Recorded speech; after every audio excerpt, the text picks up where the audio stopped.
Dan saya meminta Pertamina bersama menteri terkait yang diamanahkan oleh undang-undang untuk menyelesaikan peninjauan kembali itu dalam waktu 1 hari, 1 kali 24 jam.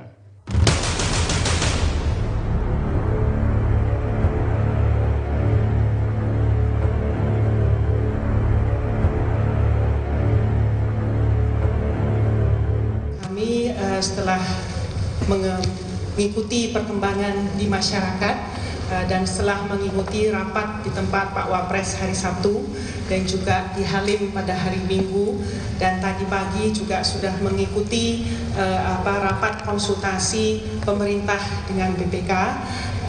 RUPS sudah memutuskan bahwa ada revisi kenaikan harga LPG 12 kilo efektif berlaku besok atau jam 00, yang tadinya 3.500 per kilo menjadi kenaikannya turun menjadi Rp1.000 per kilo.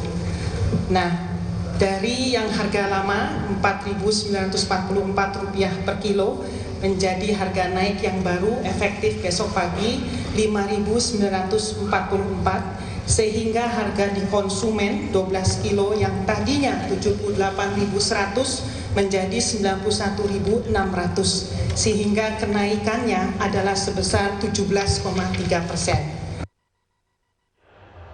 Nah, sudah kembali lagi di sini. Ada siapa di sebelah kita? Ada Pak Ali Mundakir, VP Corporate Komunikasi Pertamina. Kemarin kita telebicara. Pak Ali gitu, ini jadi orang yang paling sibuk sekali sepanjang hari kemarin ya, Pak. Paling dicari ibu-ibu. Paling dicari ibu-ibu. Mana itu Pak Ali? Stamina kuat Pak Ali. Insya Allah. Tapi gini Pak Ali. Dicari kenapa? Enggak, stamina. Oh iya, iya. Ya, kan? Baik. Takutnya kan dari media satu ke media lain, nah ya kan. iya. Agak-agak sibuk ya selama 6 hari gitu. Tapi begini, tadi kita nggak tahu ya Pak Ali tadi nonton apa enggak gitu. Kita tadi mantau rekan kita nih di Makassar, Sulawesi Selatan, Indonesia Tengah ya. Ya. Itu di salah satu agen. Mereka sudah menempelkan himbauan kepada masyarakat bahwa harga per 00 sudah kembali ke 90.000 sekian. Oke. Ya, artinya agen ini mungkin kooperatif gitu bisa dikatakan. Nah, kalau yang nggak kooperatif Pak Ali, itu piye Pak Ali? Ya, jadi memang kemarin kita tegaskan ya bahwa ini kan kebijakan ya, dan judulnya kan revisi, bukan pembatalan yang lama. Jadi kalau ada agen-agen yang masih membandel, yang menjual di atas harga yang kita tetapkan, maka sanksinya bukan lagi kita skors. Bukan lagi kita kasih peringatan, tapi langsung kita putus hubungan usaha. Nggak ada lagi PSP. Nggak ada lagi, ya. Ada mungkin beberapa agen yang berdalih, loh saya membeli tabung ini pada saat harga sedang tinggi, tanggal 1 sampai tanggal 6, begitu Pak Ya, Ali? itu banyak ditanyakan juga kemarinnya pada saat kita press conference, dan direksi dengan tegas menjawab bahwa itu adalah risiko bisnis, ya, risiko bisnis. Dan saya pikir pada saat kenaikan kemarin, tidak banyak juga agen yang menebus ya, karena melihat animo masyarakat juga sedikit turun ya dalam membeli LPG 12 kg. Baik. Tegas aja ya Vi ya kalau begitu ya. Iya dong, ya kan. Tapi mudah-mudahan tapi kita ini bener aja harus serentak dan ditaati lah begitu ya oleh para agen-agen. Kita ini ada beberapa teman kita yang di luar sebetulnya, ada yang berada di rumahnya Mas Anas Urbaningrum. Kita mau melihat sekarang atau nanti? Kesampingan dulu LPG. Karena ada Pak Said Didu juga sedang menerima telepon sekarang. Betul. Jadi mau yang mana dulu kalau begitu? Kita ke Duren Sawit dulu kali. Baik. Ke Duren Sawit, ini kan kabarnya nih Selasa ini akan ada pemanggilan terhadap Anas Urbaningrum, ya kan, selaku statusnya sebagai tersangka, dan diperiksa pertama kali sebagai tersangka juga. Kalau begitu kita sambut yang ini aja dulu, Vi. Kalau gitu yang lain dulu deh ya, ada Mas Heri Budianto. Mas Heri, jangan bikin bingung masyarakat. Kita ngundang pengamat politik, ya kan, untuk bicara soal LPG. Bukan adalah Hati-hati. Ini Pak Said masih sibuk menerima telepon ya. Betul. Oke, gambar Duren Sawit belum bisa ya? Belum. Oke, balik lagi ke Pak Ali kalau kayak gitu. Pak Ali, pertanyaan selanjutnya adalah, mungkinkah Pertamina, menyambung tadi pertanyaan Indi tadi, ya menggantilah kerugian dari teman-teman agen atau apa? Jadi karena kita menggunakan sistem SAP dalam sistem keuangan, jadi perubahan harga itu sudah kita lakukan secara sistem, ya, secara otomatis, sehingga tidak ada ruang lagi untuk itu, karena transaksi ini akan mempengaruhi seluruh sistem keuangan di Pertamina. Ya, jadi makanya dengan tegas disampaikan bahwa ini adalah risiko bisnis, ya, dan keputusan bisnis ya memang ada risikonya. Baik, baik. Nah, kemarin ingin mengetahui proses sebelum ke konferensi pers. Itu gimana tuh Pak Ali? Begitu mudah sehingga masuk ke kompromi, ya udah deh 1.000 aja naiknya, atau gimana? Atau agak alot prosesnya? Jadi memang perlu saya sampaikan di sini ya, bahwa di dalam penetapan harga LPG 12 kg ini kan sebetulnya memang kewenangan Pertamina. Ya. Ya. Dan Pertamina menaikkan ini kan juga berdasarkan hasil audit BPK. Ya. Makanya arahan Presiden juga meninjau, tapi tetap dalam mekanisme dan prosedur yang diatur dalam undang-undang. Untuk itulah pemerintah kemudian harus melakukan rapat konsultasi dengan BPK. Ya, dan di dalam rapat konsultasi pemerintah dan BPK yang dihadiri oleh direksi Pertamina kan kembali ditegaskan ya, bahwa kewenangan untuk menetapkan harga LPG non subsidi 12 kg itu memang Pertamina. Baik, ditahan memang di situ ada 3 faktor ya. Yang salah satu faktornya setelah Pak Said Didu duduk mungkin ya. Ini 3 faktor ditahan di situ. Baik, Pak Said Didu, apa kabar Pak? Sibuk Pak Said pagi-pagi. Iya, dia kayaknya sibuk banget. Awas Pak Said. Awas ya, betul. Saya udah kena. Baik.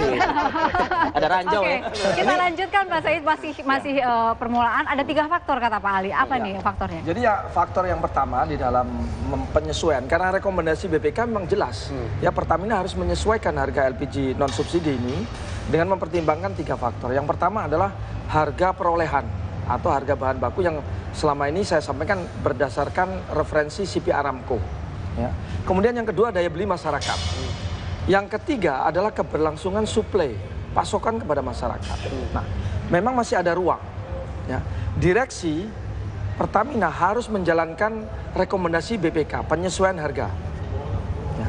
Ruang yang ada, yang masih bisa ditolerir adalah daya beli masyarakat. Ya. Nah, inilah yang kemarin menjadi salah satu, ya, baik. salah satu titik. Namun demikian ya, kita juga akan terus ya, sekarang kita akan merancang roadmap ya untuk penyesuaian harga LPG 12 kg ini sampai pada harga keekonomian, sehingga Pertamina tidak lagi merugi. Roadmap itu nanti berakhir di tahun berapa, bulan apa? Ada ini sedang akan kita susun ya, dan nanti juga akan kita tempuh mekanisme korporasi ya dengan persetujuan pemegang saham, sehingga nanti penyesuaian itu roadmapnya jelas. Baik. Ya, dan tidak menimbulkan kehebohan seperti saya sebelum ke narasumber yang lain ini, saya ingin ke Pak Ali ini pertanyaan yang agak nyentil sih sebetulnya ya gitu kan.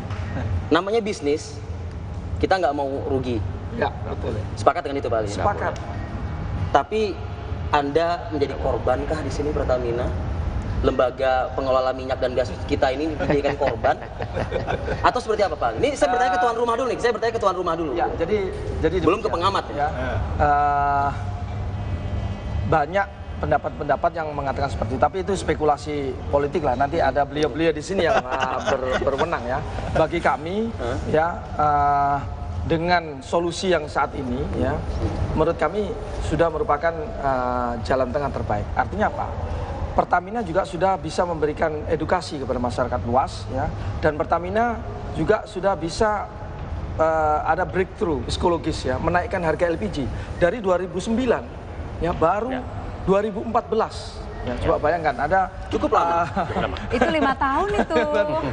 Kita berjuang untuk menaikkan harga LPG. Baik. Tapi yang penting ya, semua langkah yang kita tempuh tadi tidak ada unsur pelanggaran hukumnya, karena udah kita konsultasikan ke BPK, dan kedepannya kita harapkan sudah bisa berjalan dengan lebih lancar lagi. Sedikit saja dari Pak Said, 5 tahun Pak akhirnya naik. Komentar Bapak. Ini saya menyatakan, ini drama 5 tahun di panggung tertutup dan dibuka seminggu di panggung terbuka, dan muncullah para tokoh pencari muka. Ini drama ini 5 tahun. Judulnya gitu ya? Wow. 5 tahun. 2008 itu terjadi krisis dan saya masih di dalam. Iya. Kita menyampaikan ini harus naik karena dolar pada situ 12.800. Atau pilihannya disubsidi. Kita bahas di DPR. Semua sepakat jangan disubsidi. Nah, berselingkuhlah Berselingkuh itu diinstitusikan jangan naik. Berselingkuh. Selama 5 tahun berselingkuh. Makanya di laporan Pertamina ada kata penugasan tanda kutip. BPK membuka, kau selingkuh selama 5 tahun. Kau bikin rugi negara, berhentilah kau berselingkuh. Nah, BPK lah membuka ruang ini sehingga selingkuh tidak boleh lagi. Apa pentingnya ini? Ini penting sekali bagi BUMN. Bahwa tidak boleh lagi ada pihak manapun, penguasa yang memanfaatkan BUMN untuk program pencitraan. Karena ini dilarang 2008 itu menyatakan karena mau pemilu, clear itu. Iya, iya. Oke. Sekarang mau pemilu lagi nih, Mau Pak. pemilu lagi. Nah, mungkin bayangannya nanti tergeser lah, nanti pemerintahan berikutnya yang akan menanggung. Karena selalu begitu. 2004 juga begitu. BBM ditahan terus demi pencitraan.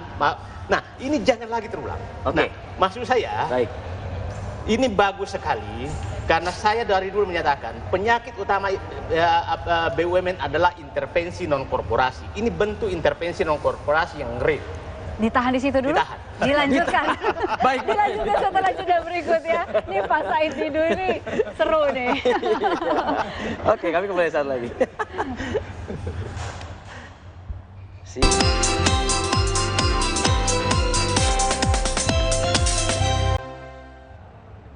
Nah, kita kembali lagi nih. Pak Said Didu tadi sempat saya tahan. Nah, sekarang saya bebaskan. Tapi saya tertarik dengan tadi pertanyaan Rivi pada saat jeda. Selingkuh itu suka sama suka, Pak. Tapi yang ini kan belum tentu suka gitu diajak selingkuh, rugi kok. Pertamina ini pembantu kaya, cantik. Belanjanya dia 2 triliun per hari. Belanjanya Kementerian BUMN dan Kementerian SDM jauh di bawah belanjanya Pertamina. Jadi, tapi statusnya pembantu. Nah, Tuan selalu tertarik kepada pembantu yang cantik, kaya. Tuan pacarin pembantunya. Nah, pembantu nggak punya hak menolak untuk tidak diselingkuhi. Iya dong. Nah, itulah kenapa di laporan Pertamina katakan yang 12 kilo itu penugasan tanda kutip, ya kan? Penugasan tanda kutip. Karena penugasannya tidak pernah tertulis. Penugasan menurut undang-undang itu harus lewat persetujuan DPR dan harus peraturan pemerintah, tidak boleh lisan. Tidak boleh, harus ada peraturan pemerintah. Dan harus disiapkan dananya oleh pemerintah terhadap penugasan itu. Nah, ini tidak dilanggar semua, tidak ada dananya, disuruh rugi. Nah, problem besar yang saya katakan bahwa kalau Pertamina, kalau BPK tidak membuka ini, maka suatu saat direksi Pertamina itu bisa masuk penjara. Kenapa? Karena ini melanggar undang-undang. Di dalam undang-undang PT, undang-undang pajak, undang-undang keuangan negara, undang-undang BUMN, dilarang sama sekali suatu perusahaan membuat rencana bisnis secara sengaja rugi. Itu nggak boleh. Nah, ini sengaja bikin rugi. Kondisi saat ini sengaja bikin rugi? Sengaja bikin rugi. Masuk penjara dong? Nah, tapi BPK kan udah periksa. Nah, untung diperiksa BPK. Kalau enggak suatu saat akan dipanggil tuh. Siapa yang bertanggung jawab terhadap 30 triliun? Baik. Nah, ini menurut saya hikmahnya bagus sekali. Penguasa, pemerintah, Tuan terhadap BUMN, berhentilah selingkuhi BUMN. Itu bahaya. Berhentilah selingkuh. Ini hikmahnya bagus. Karena mungkin saja terjadi juga di BPD. BUMN yang lain juga. BUMD. BUMD. Ingat kasus-kasus BPD, itu programnya pribadi gubernur masuk ke dalam mereka. Nah, ini menurut saya BPK masuk semua untuk meriksa selingkuh antara tuan dan pembantu kaya ini. Oke.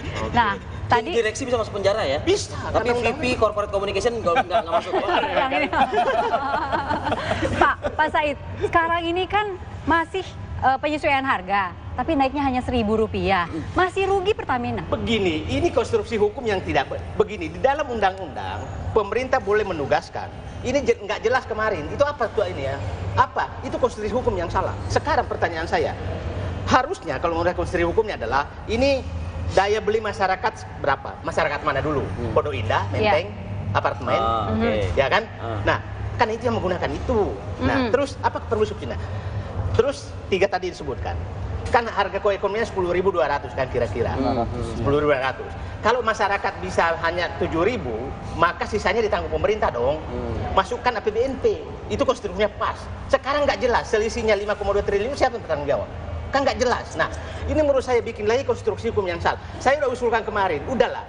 Kalau memang daya beli masyarakat, maka 5,2 triliun ditanggung di APBNP. Ya, oke. Itu udah selesai konstruksi hukum. Baik. Nah, ini mengambil langkah darurat. Yang kedua, problem besar kemarin adalah bahayanya adalah bahwa ini hasil audit negosiasi. Itu bahaya sekali. Bahaya sekali secara prinsip hukum. Kok dinegosiasi? Lah kan kemarin rapat negosiasi hasil audit. Masa hasil audit BPK dinegosiasi? Yang ketiga adalah ini suatu presiden buruk sama sekali bahwa masa publik bisa menuntut menurunkan harga. Terbayang kalau kita semua, kalau publik meminta orang menurunkan tiket Garuda. Ya. Tiket Garuda karena kemahalan, maka menuntut, maka diturunkan, terus bangkrut Garuda, siapa bertanggung jawab? Iya. Karena LPG 12 kilo itu sama dengan tiket Garuda. Iya. Nah, yang ketiga yang bahaya sekali, kalau umpamanya orang Pertamina, orang-orang pekerja Pertamina, Bapak, ini bisnis rugi, udahlah berhenti aja lah bisnis 12 kilo. Siapa tanggung jawab kalau gas habis? Nah, ini kan tidak dipikirkan semua bekerja dengan ad hoc, hanya cari muka, carmuk. Nah itu dua. Tadi carmuk-carmuk itu di tweetnya Pak Said Didu tuh carmuk-carmuk banyak sekali. Carmuknya soal apa nanti ya? Mungkin carmuknya bisa dijelaskan setelah jeda ya Pak Said ya. Masih ada Mas Heri juga. Sekarang kita ke jeda dulu. Komersial break dulu. Kami kembali saat lagi.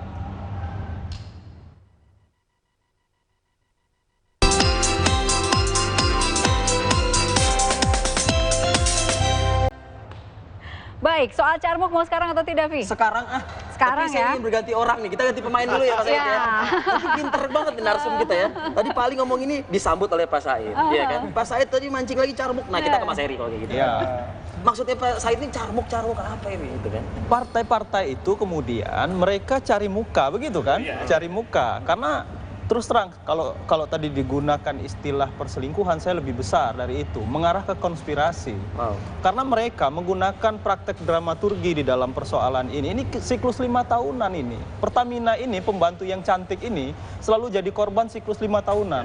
Kalau nggak 2008, BBM, ya. BBM. Sekarang gas LPG. 2 bulan lagi, kalau terjadi, walahu alam, kalau betul-betul terjadi, ini menurut saya luar biasa. Apa yang akan dilakukan terhadap ini semua?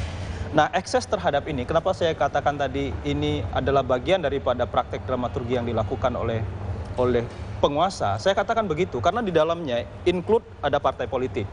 Hampir semua partai koalisi dan partai penguasa, Partai Demokrat itu ramai-ramai menolak.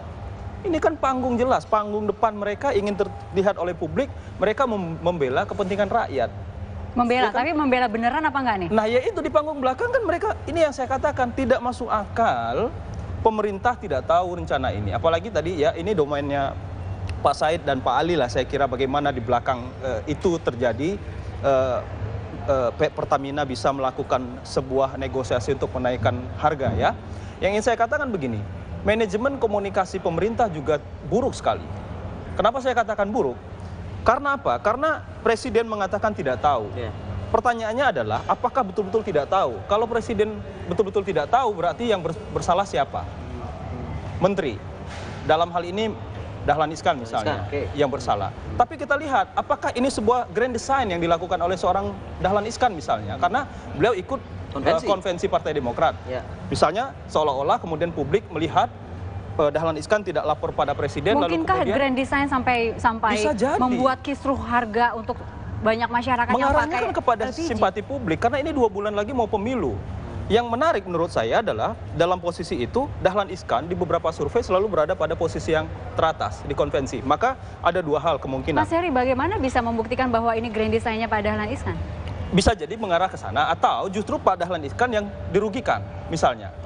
Dirugikan kenapa? Kenapa misalnya begini, kalau ini memang betul-betul Pak Dahlan tidak lapor pada Presiden misalnya, lalu kemudian Pak Dahlan kan merasa dirinya yang paling bersalah, lalu kemudian semua ini adalah kepada tanggung media jawab kan saya. seperti itu bicaranya, Itu yang kan? disampaikan. Jangan salahkan pemerintah, jangan salahkan Pertamina, tapi salahkan Dahlan Iskan. Justru itu. Nah, kan publik kita ini kan selalu menilai hal-hal yang terzalimi itu kan adalah sesuatu hal yang tersakiti. Lalu kemudian orang yang disakiti itu memunculkan simpati publik yang luar biasa. Itu prasangka buruknya ya. Kalau prasangka baiknya mungkin saja merasa bahwa ini tanggung jawab saya yang salah, bisa aja kan? Iya, prasangka baiknya begini, saya katakan ada sebuah konspirasi politik di belakang itu yang kita sebut sebagai backstage. Backstage itu Dahlan Iskan sengaja dikorbankan oleh sebuah konspirasi itu agar kemudian persoalan ini yang disalahkan adalah Menteri BUMN. Bisa jadi mengarah ke sana. Jadi dua-dua menurut saya. Nah, kenapa kemudian partai politik ini betul-betul memanfaatkan? Kan saya selalu mengatakan begini, tidak masuk akal. Kenapa? Mereka itu kan bagian daripada pemerintah.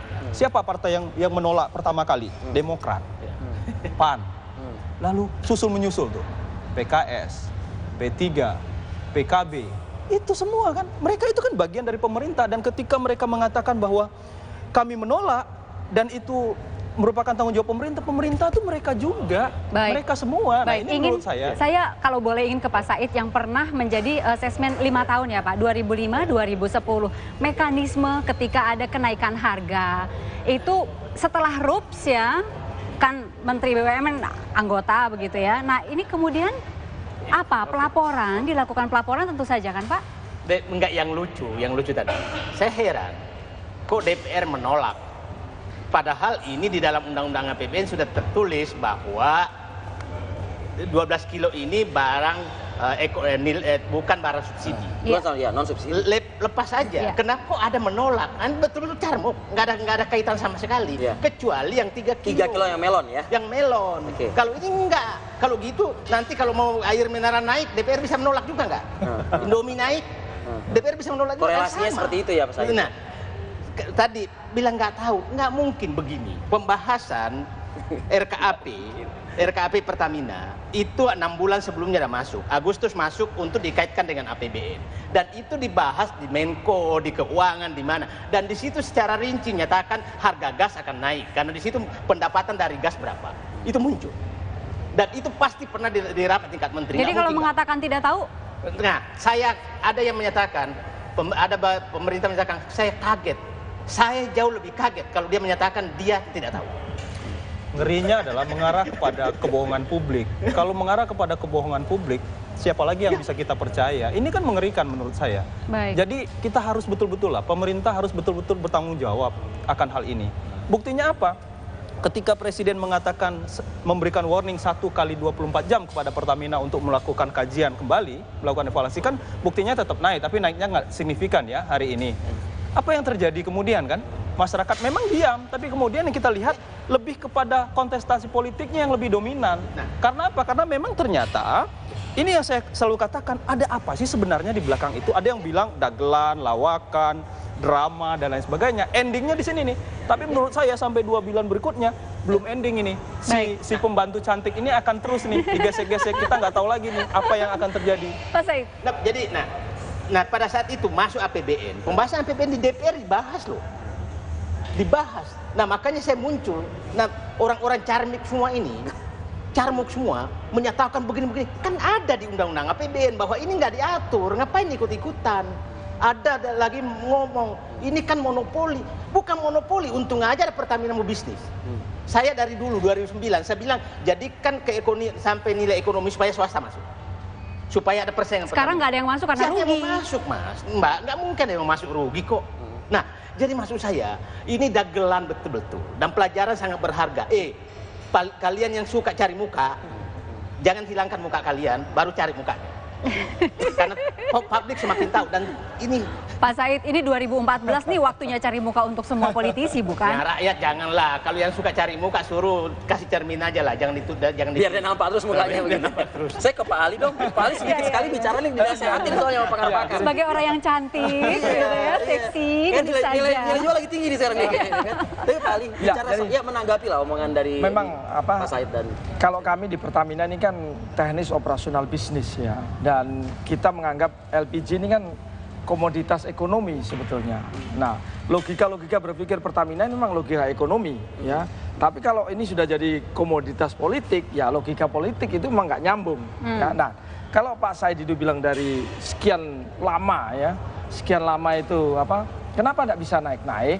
Ya kalau analisis Pak Said kan karena selingkuh ini ya. Tapi kami juga perlu jelaskan bahwa untuk menaikkan harga bagi Pertamina itu perjuangannya luar biasa. Contohnya apa? Contohnya yang terjadi baru-baru ini.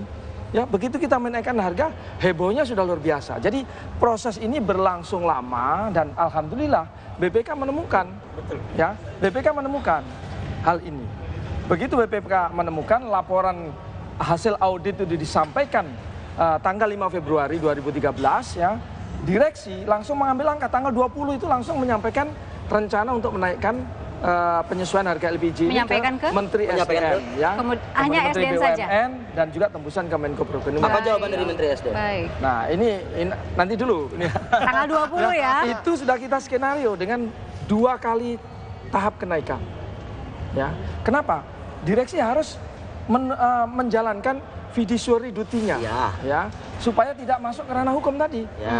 Ya kan? Siapa sih yang mau dipenjara kan? Ya, kalau membiarkan bisnis rugi ini terus-menerus kan artinya pembiaran. Ya. Dan inilah yang kemudian dilakukan. Nah, memang benar Pak, dan BPK juga sudah menyampaikan di publik ya bahwa Pertamina sudah mengirimkan 8 kali surat ya. Untuk menyampaikan Sejak bulan? Sejak bulan Februari tadi. Februari 8 2017. kali. Direksi itu begitu menerima hasil audit ini dan rekomendasinya itu langsung dijalankan. Oke. Ya, Ini dengan menarik nih. rencana itu. 8 kali ini menarik menurut saya. Nah inilah menunjukkan juga potret bahwa kabinet itu sudah tidak bekerja efektif. Kenapa? Kan satu hal juga menurut saya, kok Menko Perekonomian juga tidak tahu, padahal sudah disuratin tembusan loh.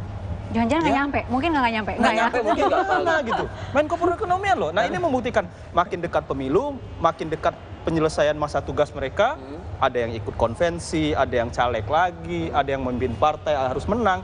Jadi fokus kabinet pun sudah tidak dan korbannya adalah persoalan ini. Baik. Ini saya katakan bahwa kemudian koordinasi atau komunikasi di pemerintahan itu sangat buruk ya di akhir masa kepemerintahan Presiden SBY yang periode Sebelum kita seuzon, saya ingin kembali lagi lah ke Pak Ali begitu. Pak Ali, ada approval tidak Pak Ali ketika pengajuan disampaikan oleh Pertamina ke kementerian-kementerian khususnya mungkin SDM atau BM, ada approval atau tidak? Sebetulnya ya secara legal formal tidak perlu approval ya, tidak perlu approval. Tapi kan yang terjadi seperti apa Pak saya tadi sampaikan ya, tidak mudah bagi Pertamina ini.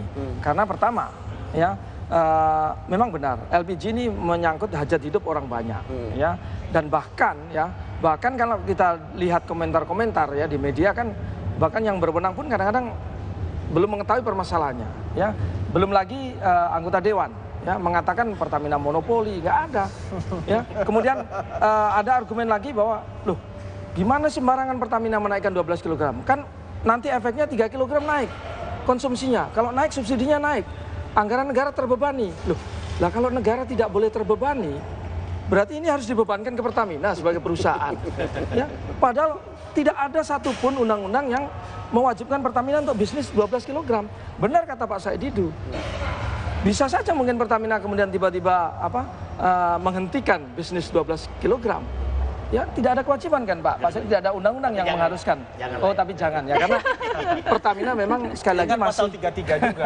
karena Pertamina Iya. masih sebagai perusahaan yang 100% dimiliki negara, jadi kepentingan masyarakat itu Baik. masih curhatnya menjadi keluar pertimbangan nih. Nanti tapi Pak, Ya, ditahan lagi. Bapak diingat-ingat ya, begininya nanti apa ya? Setelah jeda kami kembali nih. Saat lagi.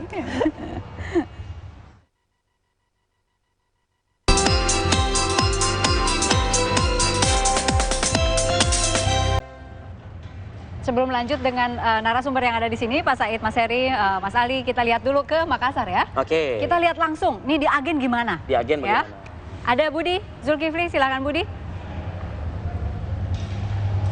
Ya baik Indi, kami masih di salah satu pangkalan gas LPG di Jalan Ratulangi Makassar, dan saya ingin menunjukkan kepada Anda pemirsa bahwa di sini ada sedikitnya 160 tabung gas LPG ukuran 12 kg di mana